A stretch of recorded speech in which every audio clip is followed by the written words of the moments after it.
हमारे चैनल पर पहली बार आया है तो चैनल को सब्सक्राइब कर।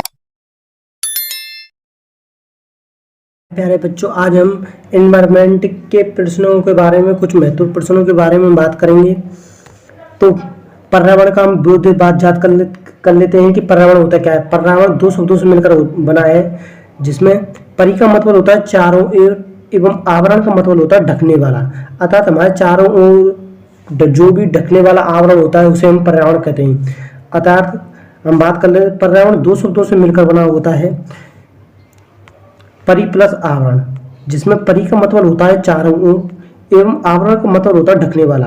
अर्थात पर्यावरण हमारे चारों ओर का एक ऐसा वातावरण है जो हमें घेरे हुए है एवं पर्यावरण पर मनुष्य का सीधा प्रभाव पड़ता है और पर्यावरण पर मनुष्य का सीधा प्रभाव पड़ता है। अब विभिन्न वैज्ञानिक हुए हैं जिन्होंने पर्यावरण के बारे में अपनी अपनी परिभाषाएं दी हैं, उनके बारे में बात कर लेते हैं।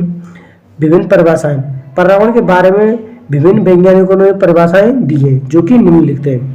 पहले वैज्ञानिक की बात कर लेते हैं। जिम्मट के अनुसार पर्यावरण वह सब कुछ है जो किसी व्यक्ति को घेरे हुए है एवं उस पर सीधा प्रभाव डालता है। यह जिम्मट का कथन था पर्यावरण के बारे में। यह कैसे भी प्रश्न पूछा जा सकता है, इसको देखकर यह पूछ सकता है कि यह कथन किसका है, तो आपको याद रखना है जिम्मट का कथन है ये। अब आता है अगला बुड़वर्ड के अनुसार पर्यावरण में वे तत्व आते हैं जिन्होंने व्यक्ति को जीवन आरंभ करने के समय से प्रभावित किया है। जब से मनुष्य ने जीवन प्रारंभ किया है और अब तक जो भी कुछ है वो सब पर्यावरण के अंतर्गत आता है, वो पर्यावरण ही होता है। अब रॉस के अनुसार बात कर लेते हैं।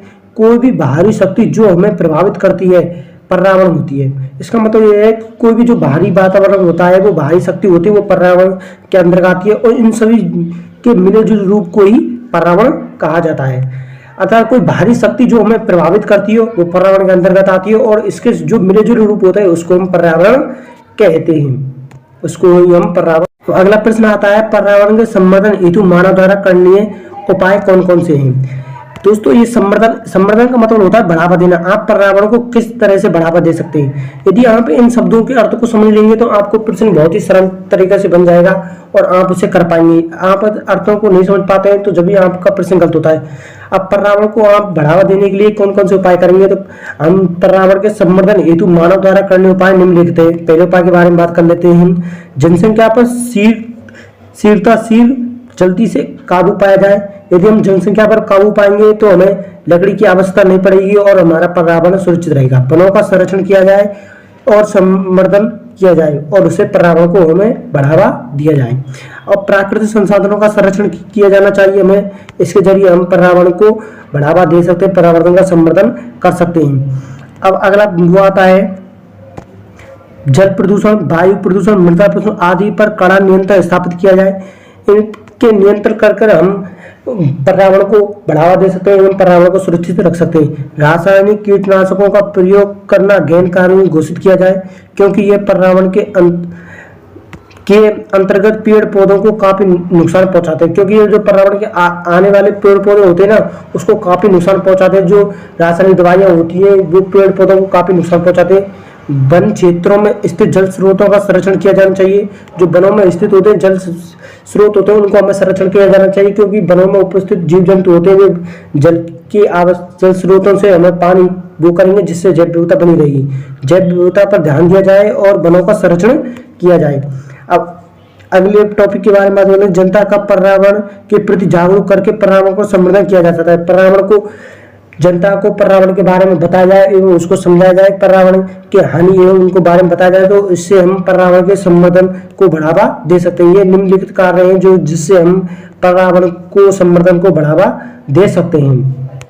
प्रश्न के बारे में बात कर लेते हैं। जल प्रबंधन में महिलाओं की भूमिका का महत्व बताइए। इस प्रश्न को समझने के लिए आपको दो जो घटनाएं हुई हैं उनके बारे में बात कर लेते हैं। दोस्तों, जो उड़ीसा राज्य था, उड़ीसा राज्य की एक महिला थी, उसका नाम था बुंदना महिला थी, एक आदिवासी महिला थी। इसने एक टीले एवं जगह को मृदा अपरदन से रोकने के लिए उस जगह पेड़ पौधे लगाए एवं उन्हें बड़ा किया। जब तो पौधे बड़े हुए तो उनके गांव को ठेकेदार उन्हें काटने के लिए आया, तब महिलाओं ने उन पेड़ पौधों की लड़ाई लड़ी। और एक ऐसी दूसरी घटना थी जो गुजरात की थी, और उसमें महिलाओं की थी शांता बहन, जिन्होंने महिलाओं का संगठन बनाया, एक ग्रुप बनाया, और जो जल स्रोत थे, पेड़ पौधे थे आदि का बचाया और उनको संरक्षण किया। तो अब इसके बारे में बात कर लेते हैं। जल संरक्षण में महिलाओं का महत्व देख लेते हैं दोस्तों। जल संरक्षण में महिलाओं के महत्व को हम अतीत में हुई 2 घटनाओं के जरिए ये लगाया जा सकता है। अतीत में 2 घटनाएं हुई थी, उनके जरिए हम इसे लगा सकते हैं। जल प्रबंधन में महिलाओं का महत्वपूर्ण योगदान रहा है। भारत के उड़ीसा राज्य की बुंदरा, जो कि एक आदिवासी महिला थी बुंदरा, जो कि उड़ीसा राज्य की थी। उन्होंने बताया कि मृदा अपरदन को रोकने के लिए उन्होंने एक टीले को पुनः वर्गीकरण का मतलब है वन से पूर्ण करना, वन से पूर्ण बनाने के लिए उन्होंने लड़ाई लड़ी।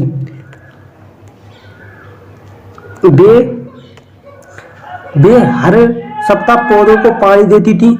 जब पौधे बड़े हुए तो ठेकेदार काटने के लिए पहुंचे।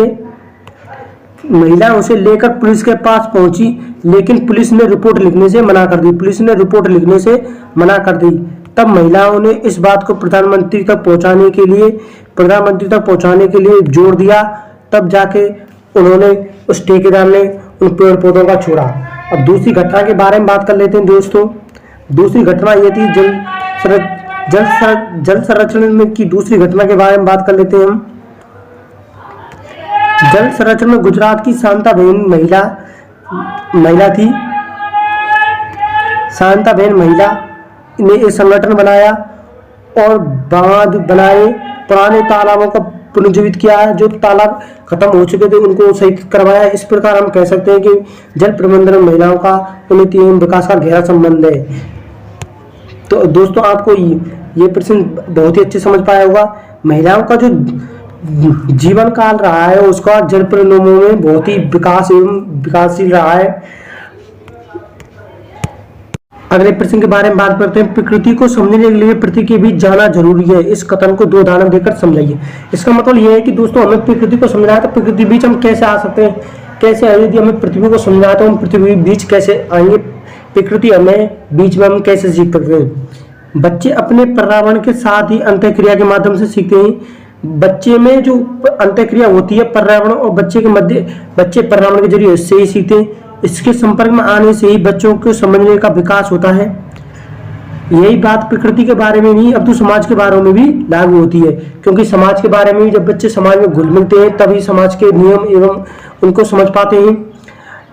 अब बच्चों को कक्षा में बैठाकर अब बात कर लेते हैं कि प्रकृति को समझने की हम प्रकृति के बीच कैसे आ सकते हैं, किस तरह हम कह सकते हैं कि प्रकृति को समझना है तो हमें प्रकृति के बीच जाना पड़ेगा।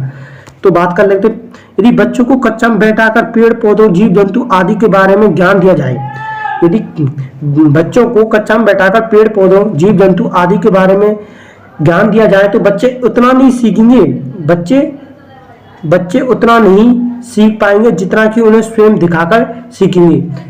यदि बच्चों को हम कक्षा में बैठा के ज्ञान देंगे तो उतने नहीं सीख पाएंगे जितना कि हमें उन्हें पेड़ पौधों को दिखाकर। यही कारण है कि हमें प्रकृति को समझना है तो प्रकृति के बीच जाना पड़ेगा, प्रकृति के बीच आना पड़ता है और बच्चों को प्रायोगिक द्वारा सीखने बच्चों का स्थायी होता है। यदि हम बच्चों को दिखाएंगे तो वो ज्ञान स्थायी होगा। पर्यावरण का बच्चों पर सीधा प्रभाव पड़ता है और पर्यावरण पर बच्चे का सीधा प्रभाव पड़ता है। पर्यावरण शिक्षा में असीम शैक्षिक संभावनाएं हैं।